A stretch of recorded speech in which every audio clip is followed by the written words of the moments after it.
Classic Ranjit online class में आपका हार्दिक स्वागत है। नमस्कार, मैं आपका रंजीत सर मध्य विद्यालय चंदनाबाद चंद्रपुरा से हूँ और ऑनलाइन क्लास की अगली कड़ी में आपका स्वागत है। आज हम लोग वर्ग 9 में विषय भूगोल अध्याय 4 जलवायु को पढ़ रहे हैं और आपको मैंने इसके अगले भाग में ऑनलाइन क्लास के पिछले भाग में आपको मैंने पढ़ाया था जलवायु के कुछ बातों को के बारे में बताया था। हमने जलवायु के बारे में कुछ पढ़ा था और आगे जलवायु को प्रभावित करने वाले कौन कौन से कारक हैं इसके बारे में जानने का प्रयास करेंगे। तो चलते हैं हम लोग क्लास की ओर। बच्चों, हम लोग कक्षा 9 विषय भूगोल अध्याय 4 टॉपिक हम लोगों का है जलवायु। इसके अंतर्गत हम लोग आज दूसरे क्लास में हैं। इससे पूर्व की ऑनलाइन क्लास में हम लोगों ने बहुत कुछ जाना था, समझा था।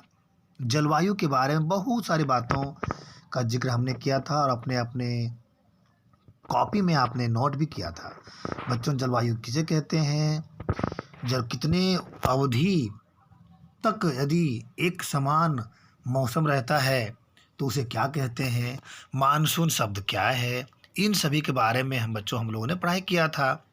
बहुत कुछ जानने का प्रयास भी किया था हम लोगों ने कि कुछ ऐसे क्षेत्र होते हैं जहां रात और दिन के तापमान में बहुत अंतर होता है और आपको कहा गया था कि इन चीज़ों का आप आत्ममंथन करेंगे।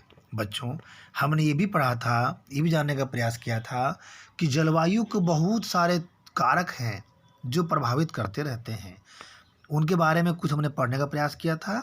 आज हम लोग उसको आगे बढ़ाते हैं और आज की कक्षा में हम लोग भारत की जलवायु को प्रभावित करने वाले कारक के बारे में जानने का प्रयास करेंगे।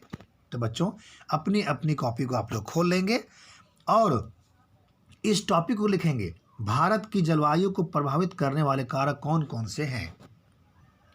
पहले ये समझिए कि जलवायु को प्रभावित करना अर्थात क्या होता है, इसका मतलब क्या होता है।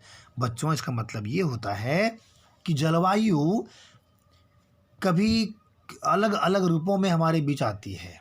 आखिर क्या वजह है, उन अलग अलग रूपों की वजह क्या है, कौन ऐसा तत्व है जिस पर जलवायु का इफेक्ट पड़ता है। तो उन सबों के बारे में हम लोग जानने का प्रयास करेंगे। तो नंबर 1 लिखिए, अक्षांश लिख लिए। दूसरा हम लोगों का है ऊंचाई। तीसरा है वायु दाब एवं पवन। चलिए, इसे आप लिख लिए। अब एक एक करके हम लोग इसके बारे में जानने का प्रयास करेंगे। अक्षांश, तो पूर्व की कक्षाओं में अक्षांश और देशांतर के बारे में हमने व्यापक रूप से अध्ययन किया था, याद है ना। यदि याद नहीं है तो आप उसे एक बार रिवाइज कर लेंगे। बच्चों, अक्षांश कर्क वृत्त देश के मध्य भाग पश्चिम से कच्छ के रण से लेकर पूर्व में मिजोरम से होकर गुजरती है। बच्चों, यदि ये कहा जाए, कर्क रेखा के बारे में कहा जाए तो यहाँ पे स्पष्ट कहा गया है ये देश के मध्य भाग में पश्चिम में कच्छ, ये गुजरात का एक स्थान है, कच्छ से लेकर पूर्व मिजोरम एक राज्य है से होकर गुजरती है। देश का लगभग आधा भाग कर्क वृत्त के दक्षिण में ही स्थित है जो उष्णकटिबंधीय क्षेत्र है। कर्क वृत्त के उत्तर में स्थित शेष भाग उपोष्णकटिबंधीय है। इसलिए भारत की जलवायु में उष्णकटिबंधीय जलवायु एवं उपोष्णकटिबंधीय जलवायु दोनों की विशेषताएं उपस्थित है। बच्चों, यहाँ पे नोट करेंगे इस चीज़ को। यदि कहा जाए कि भारत की जलवायु कैसी है, यदि पूछा जाए तो आप क्या कहेंगे। एक तो ऐसा आएगा, उपोष्णकटिबंधीय जलवायु और उष्णकटिबंधीय जलवायु दोनों का क्या है, मिक्सचर है, दोनों विशेषताएं यहाँ पे मौजूद है। तो ये अक्षांश है जो जलवायु को प्रभावित कर रही है। अगला है बच्चों ऊंचाई। भारत के उत्तर में हिमालय पर्वत है। ये तो आप सब जानते हैं कि भारत के उत्तरी भाग में क्या है, महान हिमालय अवस्थित है। इसकी औसत ऊंचाई लगभग 6000 मीटर है। बच्चों, यहाँ पे नोट करेंगे, हिमालय की औसत ऊंचाई कितनी है, 6000 मीटर। भारत का तटीय क्षेत्र भी विशाल है, यहाँ अधिकतम ऊंचाई लगभग 30 मीटर है। बच्चों, यहाँ पे गौर करेंगे इस चीज़ को, ऊंचाई पर बात की जा रही है तो हिमालय की औसत ऊंचाई कितनी है, 6000 मीटर। लेकिन भारत का विस्तृत तटीय क्षेत्र है जिसकी ऊंचाई कितनी है, लगभग 30 मीटर है। हिमालय मध्य एशिया से आने वाली ठंडी हवाओं को भारतीय उपमहाद्वीप में प्रवेश करने से रोकता है। ये बहुत महत्वपूर्ण बात है कि हिमालय की ऊंचाई इतनी अधिक होने के कारण क्या होता है, मध्य एशिया से जो ठंडी हवाएं भारत में आती है ना, ठंडी हवाएं भारत की ओर आने का प्रयास करती है, उसे हिमालय, महान हिमालय रोक लेती है। ठीक है बच्चों, इन्हीं पर्वतों के कारण इस क्षेत्र में मध्य एशिया की तुलना में ठंड कम पड़ती है। ध्यान देंगे यहाँ पर, यदि पूछा जाएगा कि मध्य एशिया की तुलना में यहाँ पे ठंड क्यों कम पड़ती है भारत के उत्तरी भागों में, तो आपका स्थान कारण ये होगा कि आने वाली ठंडी हवाओं को हिमालय पर्वत रोकती है। ठीक है बच्चों, अगला पॉइंट क्या था, वायु दाब एवं पवन। भारत में जलवायु तथा संबंधित मौसमी अवस्थाएं निम्नलिखित वायुमंडलीय अवस्थाओं से संचालित होती है। इसे भी आप नोट करेंगे। क्या है, पहला वायु दाब एवं धरातलीय पवनें, दूसरा क्या है, ऊपरी वायु परिसंचरण तथा पश्चिमी चक्रवाती विक्षोभ एवं उष्ण कटिबंधीय चक्रवात। ये जो है इसके बारे में कुछ जानिएगा। वायु दाब, ये एयर का प्रेशर जो होता है, वायु दाब, और धरातलीय पवन, धरातल पे जो पवनें गुजरती है ना, इससे भी भारत जलवायु प्रभावित हो रही है। ठीक है बच्चों, आगे पढ़ते हैं। भारत उत्तर पूर्वी व्यापारिक पवनों वाले क्षेत्र में स्थित है। ये पवनें उत्तरी गोलार्ध के उपोष्ण कटिबंधीय उच्च दाब पट्टियों से उत्पन्न होती है। ये दक्षिण की ओर बहती कोरियोलिस बल के कारण दाहिनी ओर विक्षेपित होकर विषुवतीय निम्न दाब वाले क्षेत्रों की ओर बढ़ती है। सामान्यतः इन पवनों में नमी की मात्रा बहुत कम होती है, क्योंकि ये स्थलीय भागों पर उत्पन्न होती है एवं बहती है। इसलिए इन पवनों के द्वारा वर्षा कम या नहीं होती है। इस प्रकार भारत को शुष्क क्षेत्र होना चाहिए, लेकिन ऐसा नहीं है। आइए देखें क्यों। लेकिन बच्चों, यहाँ पे हमने तो पढ़ा, लेकिन बहुत कुछ समझने की बात यहाँ पर है। एक चीज क्या जिक्र हुआ है, उत्तर पूर्वी व्यापारिक पवनें। ये व्यापारिक पवनों का मतलब क्या होता है बच्चों, यहाँ पे समझना है। ये पवन की दिशा जो होती है ना, जिस दिशा में पवन बहती है, उसकी विपरीत दिशा में यदि नाव का संचालन किया जाए तो बहुत मुश्किल होती है। लेकिन यदि पवन के दिशा की ओर नाव को चलावें तो आसानी से हम लोग एक जगह से दूसरी जगह आसानी से जा सकते हैं। और ये ही व्यापारिक पवनें कहती है, व्यापार में उनको, व्यापारियों को मदद करती है। ठीक है बच्चों, अब यहाँ पे एक बल का जिक्र है, कोरियोलिस बल। इसे आप ध्यान रखेंगे। ये जो है क्या करता है, वायु को विक्षेपित करती है और विषुवतीय निम्न दाब की ओर ले जाती है। ठीक है, कहा गया है यहाँ पर क्या है कि ये चूंकि स्थलीय भाग से उत्पन्न होती है, इसलिए इसमें नमी की मात्रा बहुत कम होती है। ठीक है बच्चों, भारत की वायु दाब, ये कोरियोलिस बल का देखिए यहाँ पर लिखा हुआ है कुछ, इसको आप लोग नोट करेंगे।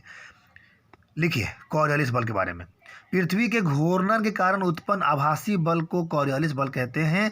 इस बल के कारण पवनें उत्तरी गोलार्ध में दाहिनी ओर तथा दक्षिणी गोलार्ध में बाईं ओर विक्षेपित हो जाती है। इसे फेरेल का नियम भी कहा जाता है। बच्चे हम ध्यान रखेंगे, इसे फेरेल का नियम भी कहा जाता है। ठीक है, आगे बढ़ते हैं हम लोग। भारत की वायु दाब एवं पवन तंत्र अद्वितीय है। शीत ऋतु में हिमालय के उत्तर में उच्च दाब होता है। इस क्षेत्र की ठंडी शुष्क हवाएं दक्षिण में निम्न दाब वाले महासागरीय क्षेत्र के ऊपर बहती है। ग्रीष्म ऋतु में आंतरिक एशिया एवं उत्तर पूर्वी भारत के ऊपर निम्न दाब का क्षेत्र उत्पन्न हो जाता है। इसके कारण गर्मी के दिनों में वायु की दिशा पूरी तरह से परिवर्तित हो जाती है और वायु दक्षिण में स्थित हिंद महासागर के उच्च दाब वाले क्षेत्र से दक्षिण पूर्वी दिशा में बहते हुए विषुवत को पार कर दाहिनी ओर मुड़ते हुए भारतीय उपमहाद्वीप पर स्थित निम्न दाब की ओर बहने लगती है। इन्हें दक्षिण पश्चिम मानसून पवनों के नाम से जाना जाता है। ये पवनें कोष्ण महासागरों के ऊपर से बहती है, नमी ग्रहण करती है तथा भारत के मुख्य भूमि पर वर्षा कराती है। बच्चों, यहाँ पे ध्यान देने की बात क्या है, दक्षिण पश्चिम मानसून पवन के बारे में यदि आपको पूछा जाएगा तो ये आप स्पष्ट रूप से कहेंगे दक्षिण पश्चिम मानसून पवन जो है ग्रीष्म ऋतु में चलने वाली पवन होती है, जो भारत के कुछ क्षेत्रों में वर्षा कराती है।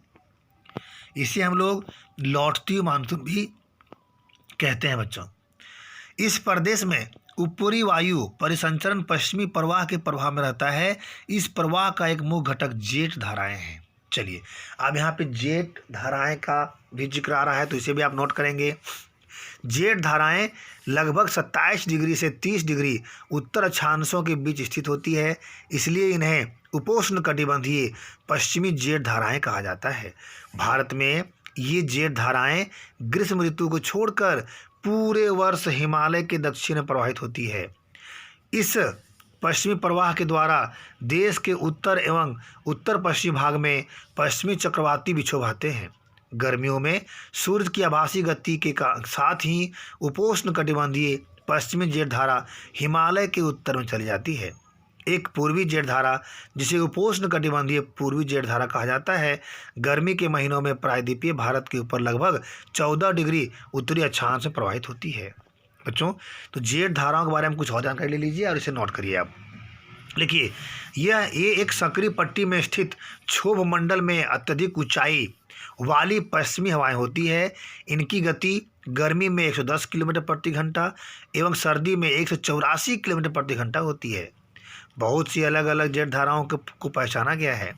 उनमें सबसे स्थिर मध्य अक्षांशीय एवं उपोष्ण कटिबंधीय जेट धाराएं होती है। ये बच्चों से नोट करेंगे आप। ठीक है बच्चों, हम लोग मानचित्र के माध्यम से कुछ जानने का प्रयास करेंगे।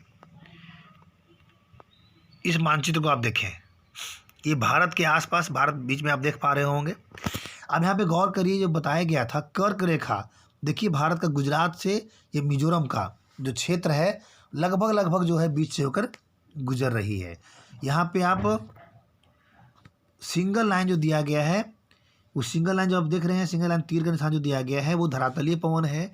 और जो डबल लाइन में दिखाया गया है वो उपोष्ण पश्चिमी जेट स्ट्रीम, इसे आप इसको देखने का प्रयास करेंगे। ठीक है बच्चों, यहाँ देखिए अब ये भारतीय महाद्वीप में जनवरी महीने के दौरान मौसम की स्थिति, ये जनवरी महीने का स्थिति है। और ये आप देख पा रहे होंगे ये जून महीने के दौरान का स्थिति है। ठीक है बच्चों, आगे बढ़िए। भारतीय मानसून, ये भारतीय मानसून के बारे में जानने का हम लोग अब प्रयास करेंगे। ठीक है